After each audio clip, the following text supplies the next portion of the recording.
For 12 serene years, Rama and Sita had known nothing but happiness in Ayodhya. But the time had come for the Lord and his consort, walking the earth in human form, to taste its hardships too, its sorrows, its partings, and its bitter conflicts. The bright morning of their life was ending, and a long trial was drawing near. For this was the secret of it all. The Prince of Ayodhya was none other than the eternal, all-pervading Lord who rules the worlds from within and without. Yet the divine had made a promise to itself that whatever form it took, it would live fully through the feelings and trials that belonged to that life. Hiding its godhood beneath a mortal heart, the great poets marveled at the wonder of it. That the king of all kings would let himself be caught in the schemes of a hunchbacked serving woman and a jealous stepmother. That these two would strip him of the scepter and drive him into the forest and beyond the distant sea. All this the Lord allowed for the world's sake. King Dasaratha loved all his 4 sons dearly. Yet for Rama he kept a special tenderness, and Rama had earned it. In every royal grace and in his unbending devotion to Dharma, the eldest prince outshone them all, so that a father's partial heart was, in his case, only simple justice. Queen Kausalya, Rama's mother, carried her happiness like a crown. As Aditi glories in her divine children, so she gloried in her son, and thought no woman on earth so blessed. To have born and raised such a prince seemed to her the whole meaning and the whole reward of her life. And how the people loved him! Rama's graceful strength and beauty, his courage, his pure and blameless life, his gentle speech and boundless compassion, his calm wisdom, and his skill in rule. All these the citizens saw and cherished. In him they beheld the ideal of a man, and longed for the day he would sit upon the throne. Everywhere in Ayodhya, the same wish was spoken. In the markets and the temple courts, in humble homes and noble halls, people murmured that the realm would be blessed indeed when Rama was made their king. Their hope rose like a rising tide, and it did not go unnoticed within the walls of the palace. Dasaratha knew this longing of his people and rejoiced in it. He felt his own years pressing on him now, and thought it time to lay the weight of rule upon younger shoulders. So he resolved to raise Rama to be Yuvraj, the crown prince, and to place the true governing of the kingdom in his capable hands. He laid his wish before his ministers, and the great royal assembly, the Raja Sabha, was called. From the city came its elders and leaders. From neighboring realms came kings, and holy rishis and learned men gathered too, until the vast hall was thronged with the wise and the mighty, each seated in his proper place. When all was settled, King Dasaratha rose from his throne, and a hush fell over the hall. Every eye turned to the aged emperor standing tall before his assembled kings and sages, and every heart quickened, for it was plain that the moment held something great. He looked slowly over them all and began to speak. His voice rolled out deep and manly, like the call of a great trumpet or the roll of rain-heavy thunder, and it filled every corner of the hall. A royal radiance seemed to shine from his face, and his words, weighty with meaning and grace, held the whole gathering spellbound as he spoke. Like my forefathers before me, he said, I have watched over this kingdom as a mother watches over her child, laboring without rest for its people's good. But my body is old now and grows weak, and I feel the burden I have carried so long beginning at last to weigh me down. Therefore, I wish to appoint my eldest son as Yuvraj and lay upon him the burden of the throne. And I, following the holy custom of my line, would spend my remaining days in the forest, in prayer and austerity.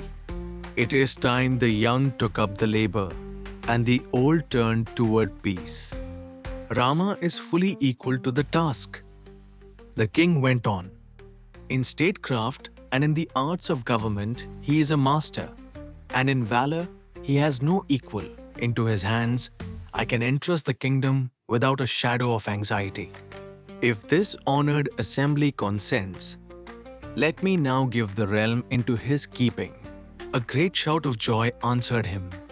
With a single voice, the assembled kings, sages, and nobles cried out, "So be it!" The cry rang against the pillars and rolled through the hall like a wave, for the king's wish was the very wish of every heart there. Ayodhya, it seemed, had only been waiting to hear it spoken aloud. But Dasaratha raised a hand and checked their cheering. "You agree," he said, "yet you give no reason for it. That will not do. Let the wise among you stand and tell openly why you would have Rama for your king." He wished to hear his son's worth confirmed aloud by the best men of the realm. Then one after another, the wise men rose to speak. They told of Rama's justice and his mercy, his courage and his learning, his gentleness to the weak and his firmness against wrong, until the hall was full of his praises. And listening, the old king's heart swelled and overflowed with a father's quiet joy. At last, the whole assembly rose together and spoke as one. "Let there be no delay," they said. "Let Rama be anointed Yuvraj without waiting." They united will fill the hall like a single resolve. And it was clear that not one voice among them held back or harbored the smallest doubt. The king's face shone with happiness at their answer. He told them gladly that their wish was his own and that he would carry it out at once, without the least delay. The great decision was made.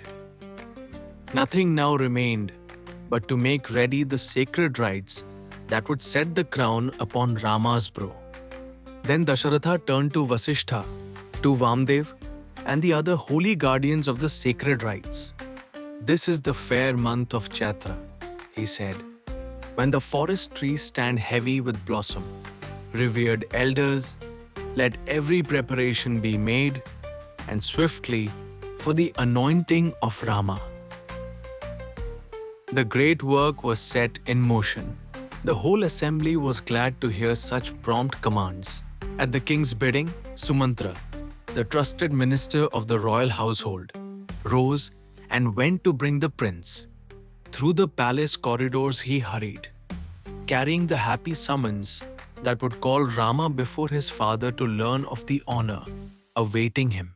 Rama knew nothing of all that had passed in the hall. Called by Sumantra, he came without question and stood before his father, calm and courteous as always. He waited quietly to learn why he had been summoned, his untroubled face betraying neither eagerness nor unease before the crowded, expectant assembly. When he heard that he was to be anointed Yuvraj, Rama bowed his head in humble acceptance. "Whatever you command, father, I am bound in duty to obey," he said simply. There was no flush of pride, no leap of ambition, only the quiet obedience of a son who took the throne as he would have taken any other duty laid upon him. Dasaratha blessed his son with a full heart. "You are a good prince, beloved of the people," he said. "Let your courtesy and your kindness never falter, but grow ever greater with your power to do good and win you lasting glory." Then Rama took his leave and returned to his own house. Rama had barely reached his home when Sumantra came hurrying after him once more. The king wished to see him again. Asked what the matter was, the minister could give no answer. He knew only that he had been told to bring the prince back to his father without a moment's delay. Rama was not disturbed. Some difficulty must have arisen over the coronation, he thought. But whatever came would be for the best. He had never hungered for power. He saw it only as a duty. Ready to take up the throne if his father wished, and just as ready to give it up, he set out calmly once again toward his father.